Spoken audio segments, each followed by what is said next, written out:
Okay, msanii anaitwa Kiss Daniel ameripotiwa kuchelewa kwenye show yake huko Paris,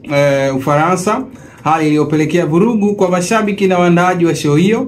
Tamasha hilo lilipangwa kuanza saa 1 jioni na kumalizika saa 5 usiku, huku ukumbi ukitakiwa kufungwa saa 6 kamili usiku, lakini Kiss Daniel hakuonekana hadi saa 11 usiku, muda ambao karibu kila kitu kilipaswa kuwa kimeisha. Mashabiki walianza kufika mapema kuanzia saa 10 jioni, lakini baada ya kusubiri kwa muda mrefu bila taarifa yoyote kutoka kwa waandaaji, wengi walikerwa na kuondoka, huku wengine wakionyesha hasira zao kwa kupiga kelele na kulalamika. Waandaaji wa tamasha hilo walisema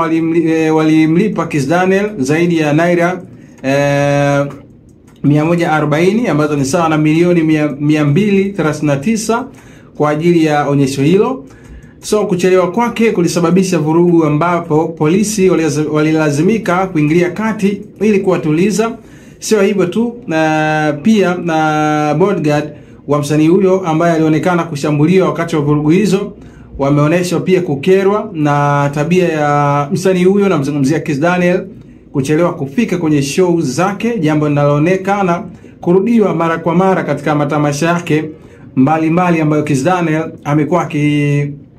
akiwekwa kwenye orodha ya wasanii ambao wanakuwa wanaenda kuperform, kitu ambacho kimetafsiriwa kama Kiss Daniel ni mtu ambaye hayuko serious kwenye upande wa time management, kwa maana anakuwa anapitwa sana na matukio. Sasa hii hapa ni sehemu tu ya jinsi ambavyo tukio lilikuwa na hizo vurugu ambavyo zilikuwa zinaendelea wakati Kiss Daniel amewasili sasa eneo la tukio. Sasa watu ambao wana hasira kali sasa wakasema hivyo, ama walishindwa kuvumilia ama walishindwa kucontrol hisia zao na kupelekea hii vurugu ambayo na Kiss Daniel, jinsi ambavyo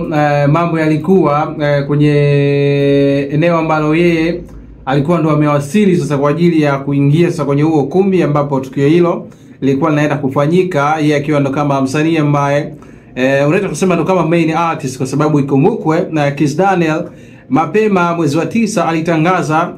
tour yake ambayo ataifanyia pale Europe, na ilianza rasmi tarehe 7 mwezi wa 11 maeneo ya Parma, alafu tarehe 8 imeandikwa pale atakuwepo Stockholm, alafu tarehe 9 atakuwepo Paris. Ndiko ambapo mambo hayo yametokea, na tour yake hiyo inatarajiwa kuendelea pale Novemba 14 Amsterdam na Uholanzi huko, alafu tarehe 15 itakuwa ni Cologne ambako ni Ujerumani huko. Sasa tarehe 9 hii imeonekana kuingia dosari kwa jinsi ambavyo hiyo taarifa ambayo umetoka kusikia hapo, vurugu ambazo zimetokea hapo na watu kuibua na comment zao na kukumbushia matukio ambayo yamekuwa yakijitokeza mara kwa mara kuhusiana na Kiss Daniel. Sasa kama utakumbuka vizuri, msanii huyo Kiss Daniel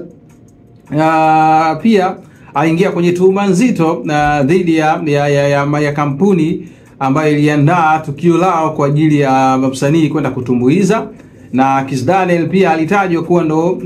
kama msanii ambaye anasubiriwa kwa mkubwa kwenda kutumbuiza kwenye hilo tamasha, kwa maana ya mwezi wa 9 pale ziliibuka taarifa kwamba kampuni ya Bankies iliibua tuhuma nzito dhidi ya msanii huyo wa Nigeria Kiss Daniel, ambapo iliwatahadharisha waandaaji wa matamasha wasimchukue Kiss Daniel kutokana na kile kinachodaiwa kuwa na tabia ya kuto kujitokeza kwenye shows na kusababisha hasara kubwa, ambapo kupitia ukurasa wao wa Instagram Bankies walisema Kiss Daniel amekuwa akiacha promoters wakiwa hoi na mashabiki wakiwa wamekatishwa tamaa, huku wakisisitiza kuwa hana mashabiki wa kutosha kwa sasa kuleta faida inayotarajiwa. Aidha, walimtuhumu Kiss Daniel kwa vitendo vya utapeli na kutoa wito wa kumaliza mwendo huo, huku pia wakilaumu promoters wa diaspora hasa barani Ulaya kwa kupandisha gharama za wasanii kupita kiasi na kuharibu soko la ndani, ambapo imekuwa inapelekea sasa wasanii kama kuto kuchukulia serious kile ambacho mapromota wamekuwa wakikubaliana na wasanii kama ambavyo imekuwa kwa Kizz Daniel. Kwa hiyo hii ni taarifa ambayo imeibua gumzo kubwa sana kuhusiana na Kizz Daniel, mwenendo huu wa matukio, ikiwa miezi miwili tu imepita, tukio lingine linaripotiwa mwezi huu wa 11.